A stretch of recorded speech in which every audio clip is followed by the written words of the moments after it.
We are live, young man. Good morning and welcome to successcafe.tv. My name's Paul Bursey. I'm speaking from Whittam in Essex in the UK. My co-presenter is... Good afternoon, folks. Good morning for you in the UK still. Warren Connolly here from Santander in Hungary, just outside of Budapest. Funny you should be talking about Budapest because I was looking at something the other day and I didn't realise how beautiful Budapest was. You know, it's like anything. We all, when we look at things, we can say, "Oh, well, that looks really nice," or "That's beautiful," or whatever. But if you've got absolutely no knowledge of somewhere at all, and you see it for the first time, you're thinking, "Why haven't I gone there?" So I will be going as soon as I can. Honestly, Budapest is one of those cities. It's enigmatic. It's just mostly it's just so beautiful. Yeah, it's just such an amazing city, really, in many ways. As far as cities go. Yeah. My first thoughts of Hungary, and I know we're diversing, going off the subject, but was when I saw the Hungarian football team. Okay. I think it was in the 60s? 50s. Late 50s, early 60s, and they were absolutely superb. They were the best in the world. The Magyars, the late 50s. And that was the first time I'd ever heard of Hungary. So. Okay. So yeah. Anyway, with that, let's talk about the subject. The subject line is live up to your potential. So the question is, Warren, have you always lived up to your potential? Always, every single day. I know. I knew you were going to say that. In each and every single way. Does anybody?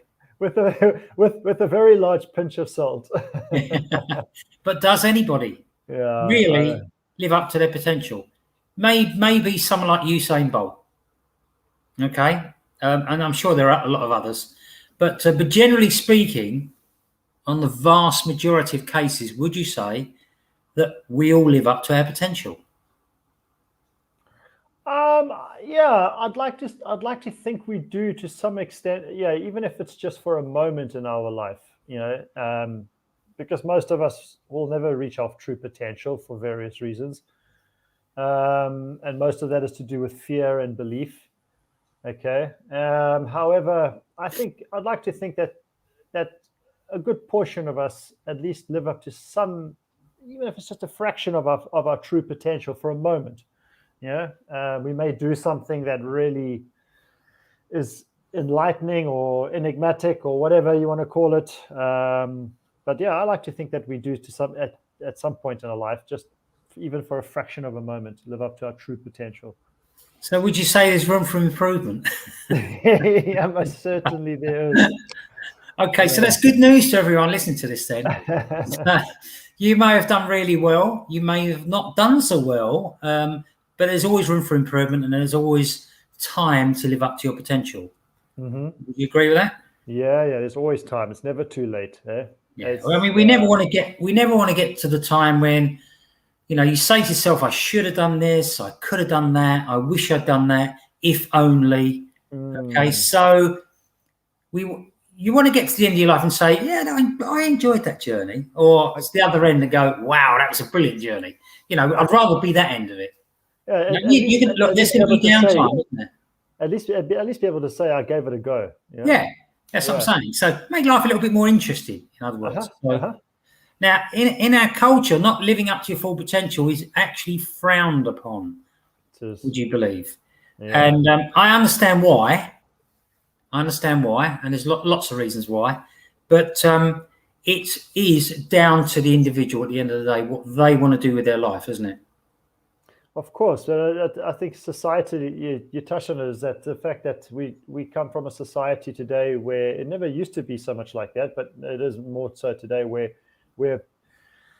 if we're not striving for excellence or perfection, then we're not seen as the ideal candidate or the ideal partner or something, whatever. It's unfortunately this can be tough.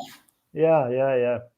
And then you see many cultures where, sorry, Paul, But No, you no, see, no, no. you'll Sorry. see in many cultures where people actually, especially men, cannot cope with that level of excellence, that drive for perfection and really living your true potential all the time.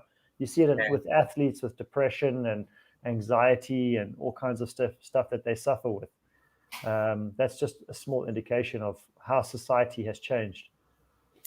Just wanted to mention, because obviously when I was growing up, I only grew up in the UK. So I lived in a place called Enfield, which is north of London, and it was actually quite a nice place.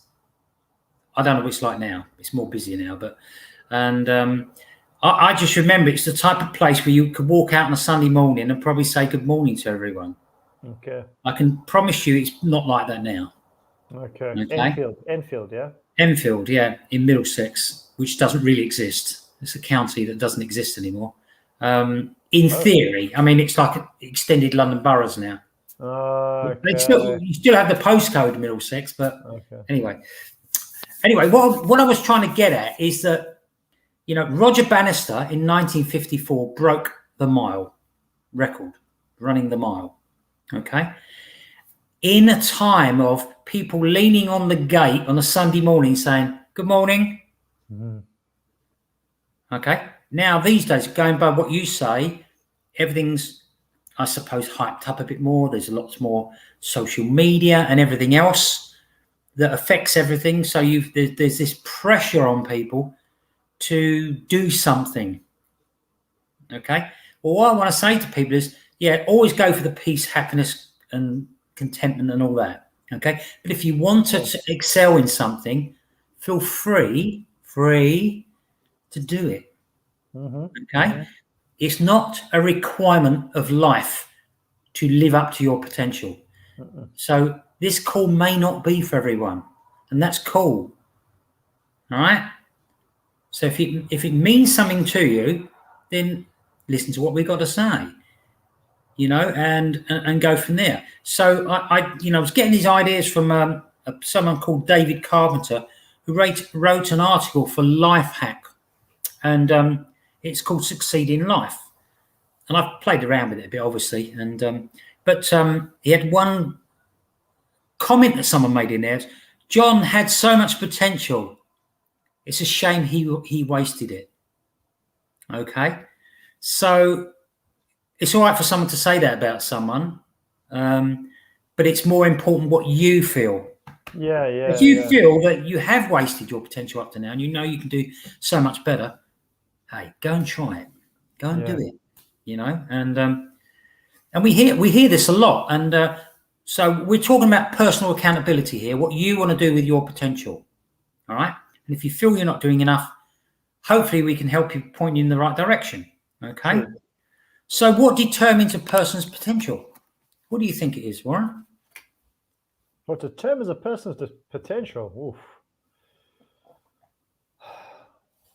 I mean, well, I'm looking at something very simple, actually. Yeah. Yeah. I think desire, perhaps. Yeah. Just desire. Yeah. Yeah. I have a brother who had so much potential, when it came to sport, because he could touch a ball and turn it into gold. Doesn't matter what sport it was. If there was a round ball involved, he would turn it to gold. But he didn't have the desire to fulfill that potential, and he's happy. I guess he's happy with himself. He never had that internal drive and determination. And yet on the flip side of that coin, I have an older brother who had all of that desire, all that potential. He really wanted to reach his true potential as an athlete, as a sportsman, but he never had necessarily the talent or the skill to get there. And sometimes when I was younger, I used to look at my other brother and think, if only. But I don't think my brother, that brother of mine, lives with regret in any way of the fact that he never really lived to his true athletic potential. So it depends on the desire from the individual. Yeah, I can attest to that, because I was in the same position. When I was 11. You were 11? Oh yeah, absolutely. I mean, I can't really remember it that well because it's so long ago. But basically, I was a really, really good athlete at that time, and really and truly, I should have gone on to do bigger and better things. How far? Until you try, you never know. But so I felt a little bit that I did waste a little bit, and I did the same with my football as well. I had a professional trial, and then it went downhill from there. But that's down to me. Okay, I still scored loads of goals, but anyway, what I'm trying to get at, what determines a person's potential, and the first thing is physical security, because you, generally speaking, not in every occasion, you need to come from a fairly secure background within reason, and I'll cover the other side of it as well. All right. Okay. So what are we talking about? Well, we're talking about things as basic as food, water, shelter. Now, is that necessary? Is it a requirement for a person to be, to hit their full potential? And the answer is obviously no, because we know of loads of times where people have had nothing and gone to the top. But generally speaking, I'm trying to go across the board here and talk about I don't hate saying the word average, but the average person. Well, so let's say the average situation. Yeah. So average scenario. So it's nice, because what happens if you haven't got those things, generally speaking, you're going to go and seek those things because you want them. Yeah. Okay. So everyone needs food. Everyone needs water. It's great if you've got a tent. I mean, I'm not being sarcastic here. You've got something, where you can live. Now it's going to be a bit difficult in winter, a bit more, but people have done it. Okay. So physical security. Then you talk about emotional security. All right. And personally, I need to be social with people. I need to talk to people. Right. I can only speak for myself, but I'm sure there's millions like me. And there's lots of lonely people out, and I'm not going to go down that route, but you see where I'm going. Right. Isolation. Okay. Now, isolation is great. We've spoken about it before. It can be tough, but you don't have to live in isolation. Okay. Well, isolation for the right intention is good. Yes, that's what I'm saying. Yeah, but you can isolate. When it's thrust upon you, it's not absolutely. It's not very nice. So you've heard the thing that only the strong survive. Well, when we talk about your potential, that is very true. All right, because you have to stretch yourself to maybe so far up that you don't even think you can, and we've seen it done over and over again. But what we don't want to get to the stage where we have untapped potential, right? Because that can have a devastating effect. Some people, it won't bother them as long as they've got a TV, can of Monster or whatever it is they're drinking, and they can watch reality TV. That's their choice. Hey, get on with it, but we learn as kids with the emotional security. We learn as babies, and we normally have a connection with mother and all this, and and you go on from there, don't you? We talk about bonding and everything else. Not everyone has that. The first two, those two, physical security and emotional security, are very, very important. However, they are not excuses for not making it in life. Most definitely not excuses. Definitely not excuses. Sure. It helps, believe me, right? It does. It's the same when people tell me, my genes, my genetically, I'm not this or I'm not that, and I say to them, rubbish. That is not an excuse. That you may not have been born blessed with an athletic physique or whatever, but that's not an excuse for being unhealthy or being ill and in pain and living, or not even, I wasn't born with the head for maths and money. Yeah. That's not an excuse. Look, some people are quicker than others. We accept that. That's just the way of life. But it doesn't say you can't learn maths if you really want to. Yes. All right. It's a desire. And the same thing. Now, you've seen those climbing walls they have. Climbing walls where they go up wear a rope and they go. Yeah. They actually have That that was in in the the Olympics. They Olympics. have that in Olympics. Yeah. No, I saw it. Brilliant. And the speed of these people going up there. Now, the question is, Thank you, Brian. oh, so I've got covered up. It's all No. Miles has given a. Yeah, I want to get to Miles's question. Okay, right. Yeah. So, so I tried the climbing wall. I didn't enjoy it. Okay. All right. I don't like it. I don't have got little fingers. I don't like having to hold on to things, and whatever. So I don't want to do it.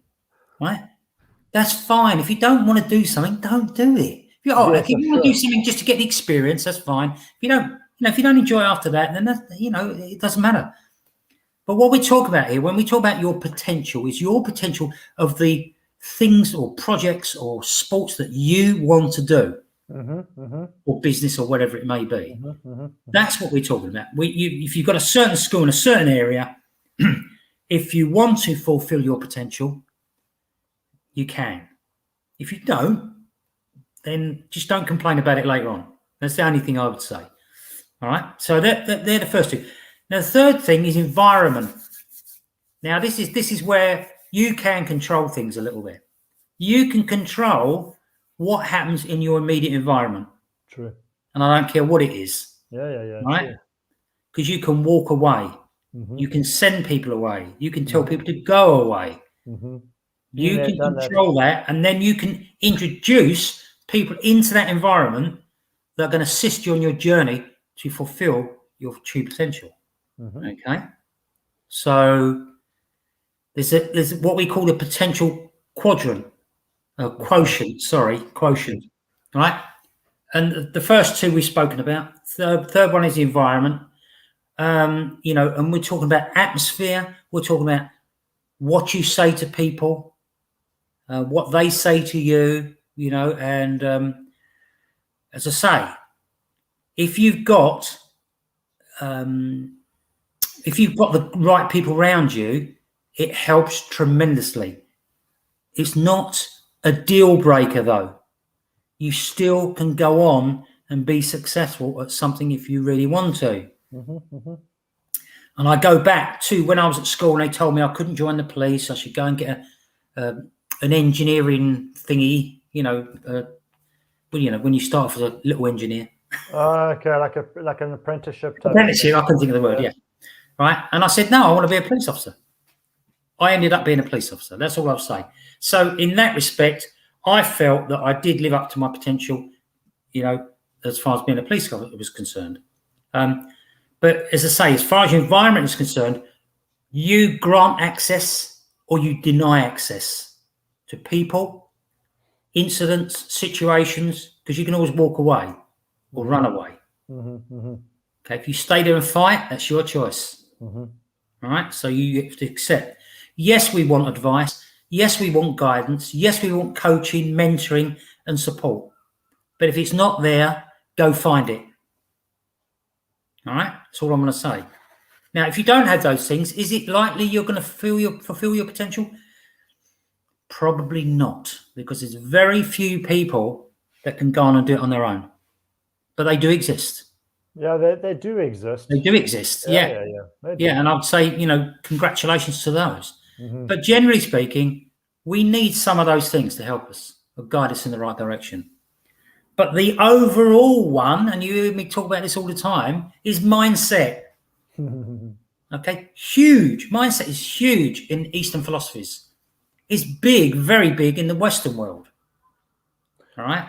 Only in recent times, though. But Eastern philosophies and Eastern. Oh yeah, they leave you standing, really. But we're getting there. We're slightly catching up a little bit. All right. So you see that. Sorry, the issue with mindset is that for many of us in the Western world, we've become conditioned and to look at life in a paradigm of if it's not scientifically proven, then it's it's up for conjecture. It's not true yet. It's not it's up for debate because it's not scientifically proven. Yeah. There's a lot of beliefs that stem from other societal strongholds where there is no scientific proof relating to that in any case, but people still hold on to that. However, when it comes to something like beliefs and mindset, which the Eastern cultures have been practicing for thousands of years, they've proven through examples that it works. Yeah. So they don't necessarily look from a scientific standpoint, but they've proven through countless examples that your mindset makes a difference. It really does. And in the West, we're becoming to accept the fact that it may not necessarily be scientifically proven. For example, like, what is the mind? You can't scientifically prove what the mind is, but there's a strong belief about what the mind is and what it isn't. And there's two sides to that coin. Yeah. But it doesn't mean that, because science cannot prove that the mind exists, that we don't believe it's there. We know it's there, but we still cannot hold it as a tangible thing and say it's on a document, it's on a paper, it's peer reviewed, that this is what the mind is. We understand that this is the mind and the role the mind plays, but mindset is so powerful. And I want to, if I may, I want to just get back to Miles's question. Yeah, go on. Yeah. Miles asked a really good question. If you're still listening, Miles, he has my perspective of your question. So the question was, how does one measure potential in order to understand if you've reached it or not? The way I look at how do you measure potential is it starts with desire. What is your desire to reach? Where does your desire project you towards? Okay. But at the end of the day, how do we know if we've reached that potential or not? It's not about reaching the end game. It's about experiencing the journey along the way. Because by experiencing that journey, you will know whether you're still on the right path or not. We very often in life, we start with a desired potential, a desired outcome, and we want to attain. People in sports, for example, or in business, they start off in one sphere and they end up diverting into another completely different avenue as they go along that journey towards reaching that true potential. Most of us stay along that path because this is what we know, we become comfortable with, and we think, look, I've put 10 years behind this already, I'm not going to give up on that now. But for many of us as well, is probably just as many people that do change as we move through our course. And the way I look at it is not about reaching the end game. It's about discovering your true potential in each and every single day. And that's how you know, well, how you will know is if you're on the path towards that, is how do you feel in every moment of your day? If you have chosen a goal on day one, and by the third year, you're feeling this just doesn't feel good anymore, but you keep pursuing that goal, well, the way I look at it, you're never going to reach that goal. And even if you do, are you truly going to be happy? You're not going to be happy if you don't feel good trying to achieve it in the first place. But if you feel good about what you're trying to achieve and your potential, in essence, then it doesn't really matter whether you reach that or not, because it's the experience along the way that makes it all worthwhile. So that's my kind of complicated way of answering Miles's question. It's the way I look at it. I get it. There's no end game to it. It's a journey. It's definitely a journey. I think the way to answer it for me is, when I look at it from my point of view, is, am I happy? Do I feel fulfilled? Mm-hmm. If my goal is to keep it down to sports for the moment, if my goal is to run a race in a particular time and I don't make it, am I a failure? Right? And I would argue and say no, because, and I'll give you a classic example. When I trained to do the marathon, I was very scientific the way I did everything, okay? And I would have done the marathon in 3 hours, 20 minutes. I was fit enough. I'd done the training. My mindset was good. And I actually, when I did the marathon in 1986, in London, I actually had to slow down because I was going too quick. Mm-hmm. All right. Now, once I slowed down, within a mile, I got injured. And it was the ACL one, starting to go on my knee, the side of my knee, and And I knew that time was over. But did I feel, I felt elated the fact that I had to slow down on the marathon because I knew I was on target. I knew. So in my mind, I achieved it. I had reached my potential about what I wanted to do. You know, my physique was, I was never going to be a top marathon runner. I think you only got to look at it to realize that. And it's not a problem. But I do feel that I reached my true potential on that run. But I then took me 4 hours and 56 minutes to finish, dragging. It was like me being in the war, being injured, and had to drag myself to the nearest frontier. You know, it's like, but I got there, and I was still elated going over the line. You know, maybe it's a little slightly disappointed that the fact I got injured. So, but you know, when you live up your potential, it's down to the individual, how you feel about what you've done or are doing, as I say, you know, because it's obviously a daily thing. So, you know, now the biggest part of that as well is you know, we talk about mindset, and to me, mindset is split into two things. Either you've got a fixed mindset or you've got a growth mindset. The fixed mindset is set in your ways. Your feet are set in concrete. There is only one. There is only one way. It's immovable. You can't. There's no flexibility or anything. But with a growth mindset, you learn every day. You know, and that to me is absolutely everything as far as mindset's concerned. And you know, I'll tell you, if you know, another way, if you've reached your true potential, is have a conversation with someone. And let's say that you're building a business. Take the conversation with someone and then go back and listen to it. And then you'll know what your mindset's like by some of the answers that you give people if they ask you a question, you know, because sometimes we don't realize what we're saying. Sure, yeah. So I've had people say, well, you're not in a happy mood today, are you?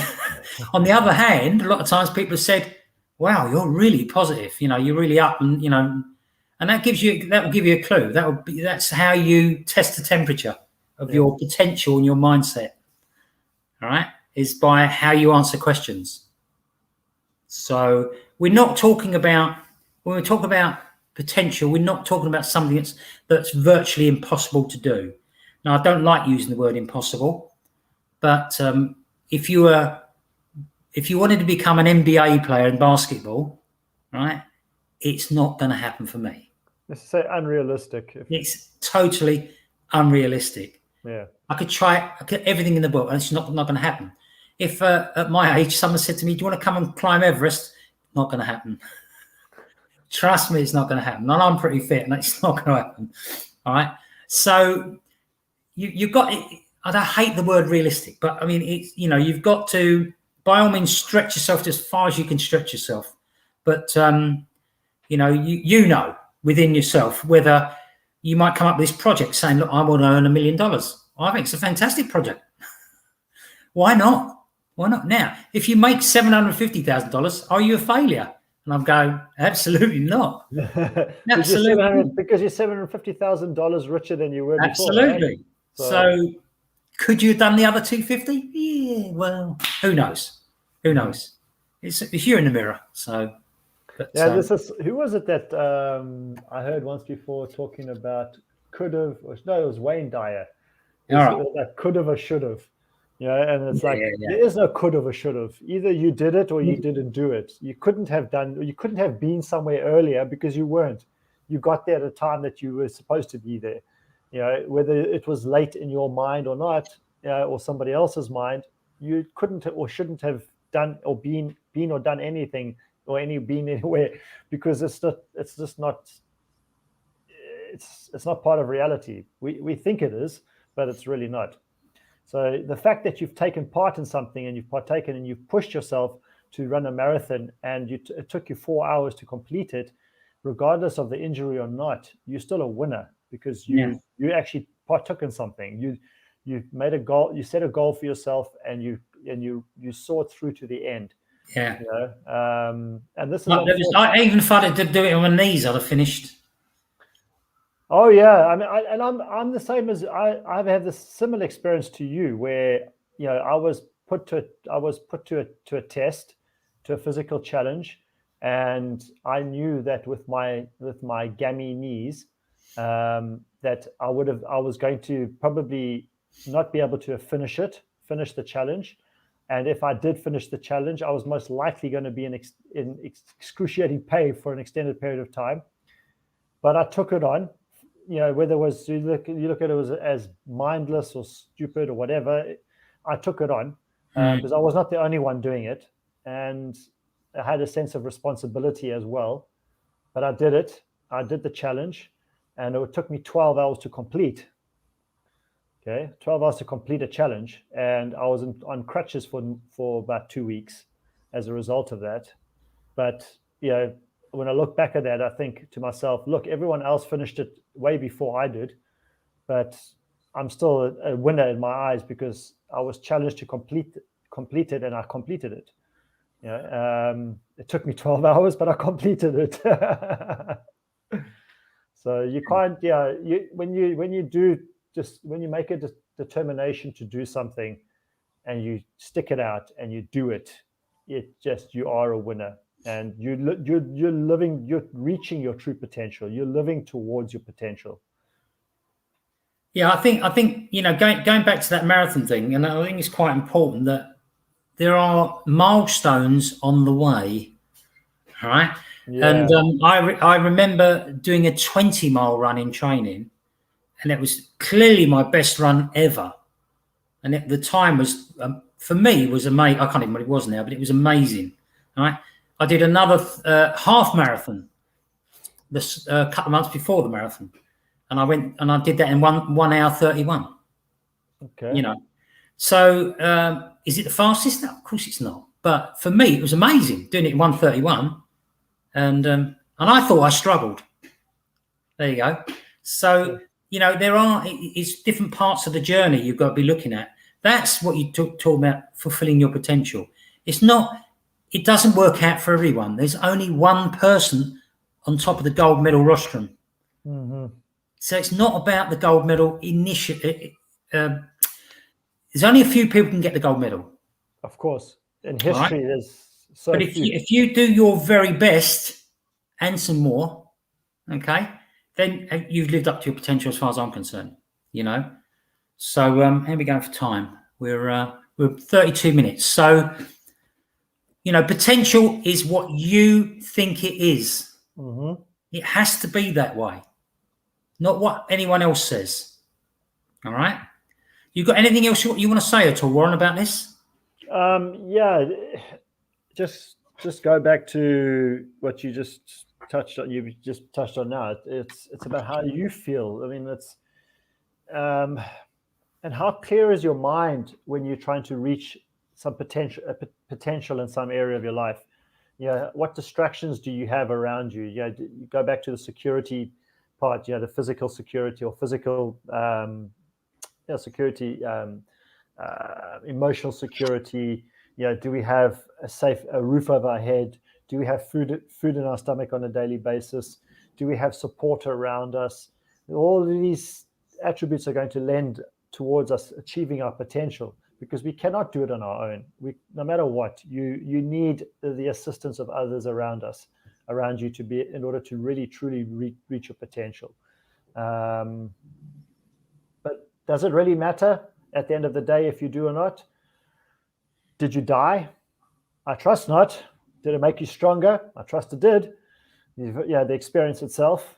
So you are then therefore on your road towards reaching your potential, and you may only reach your potential on your last days, of this life on this planet. You may only really truly see your true potential at that point. It may be thrust upon you where you're forced to reach for your true potential. What I mean by thrust upon you is an event may happen where you're forced to actually take action on something that you perhaps never thought that you could do in the past. But by doing that, it's shown you that this is what your true potential really is. Because what do we really know about ourselves? We don't really know everything about ourselves. We think we do, because our ego likes to think we do, but we don't really know everything about ourselves. Smidgy. Yeah. So It's how do we feel? How do I feel in the moment? If I know I'm feeling good today, in the moment now, and I'm not focused on the past, I'm not focused on the future, then I know I'm on my way towards reaching my true potential. And whatever that looks like, I don't know. It's not for me to know right now. I just want a bit light-heartedness before we go. I thought that was lightheartedness. Oh yeah, no, I thought it was quite. I'm joking. Right. Think of it this way, right? You could be the stalker with the spear in the forest looking for the wild hog to attack. There's another way around it, okay? Pay someone to bring the hog roast to your garden. Yeah, why not? All right. So it's not all about one way of thinking. There's, Yeah. You know, you've got to be flexible. There's more of a I don't know what, more panorama, right? To your to thinking than what you think there is. So with that, look, if you're striving towards something, I wish you all the success you're willing to work towards. Oh yes. We've all got different levels of desire, and we should respect everyone's desire. You won't necessarily respect a lack of desire, but you shouldn't say anything. Okay, we just respect the people who have strong desire and the push to get there. There's no need to say anything if somebody. No, that's right. But a lot of people do. Oh yeah, and it's wrong. So anyway, with that, we're going.